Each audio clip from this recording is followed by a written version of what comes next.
Ang programang ito ay rated SPG. Striktong patnubay at gabay ng magulang ang kailangan. Maaaring may masiselang tema, lengguwahe, karahasan, sexual, horror o droga na hindi angkop sa mga bata.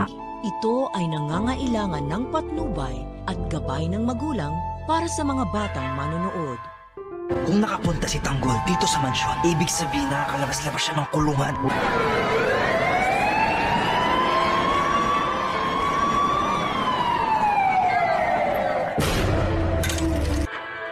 Bukas alamin kung nakatakas ang anak mo. Uunahan natin sa pag-alis si Rigor. Saan kayo pupunta? Dapat na talagang makabalik si Tanggol sa loob ng kulungan dahil nagpaplano na si Mang Rigor na dumalaw doon at iberika kung nandun nga si Tanggol. Lalong lumaki ang pagdududa ni Mang Rigor na nakatakas si Tanggol nang mabalitaan niya nang bumisita ang mga taga-koreksyonal kay Kapitan at nagtatanong nga ito ng mga bagay-bagay tungkol kay Tanggol. Sa kabilang banda, naisip ni Lola Tending na dalawin na ang kanyang apo sa loob ng kulungan kahit na pinagbabawalan pa sila ni Rigor. Ito ay matapos nga na para bang nakita niya ang kanyang apo na tumalon sa bintana ng kanilang bahay at nag-iwan pa nga ito ng pera sa kanilang lamesa. Ang nasa isip ni Lola Tending ay kailangan nilang maunahan si Rigor na bisitahin si Tanggol. Bahala na kung mahuli sila ni Rigor. Ang mahalaga ay nadalaw niya ang kanyang apo. Kabado naman si David dahil natanto niya kung nakapasok si Tanggol ng mansyon, nakakalabas-labas pala ito ng kulungan. Ang tanong, paano ito nakakalabas ng kulungan?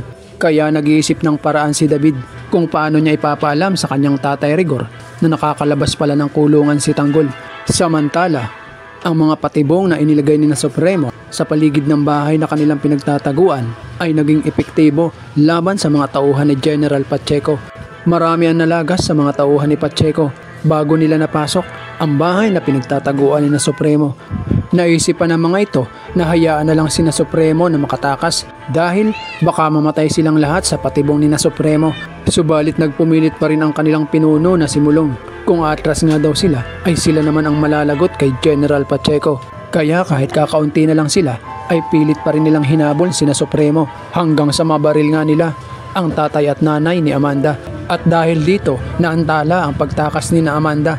Ayaw niyang iwan ang kanyang mga magulang. Subalit hindi nagtagal, nalagutan na rin ng hininga ang mga ito. Kailangan na nilang magmadali upang makatakas. Kaya kahit masakit kay Amanda, ay iniwan na nila ang kanyang mga magulang. Dahil hindi nila nahuli si Amanda, hindi rin nila napatay si na Supremo. Siguradong sila naman ang mayayari ng kanilang boss na si General Pacheco.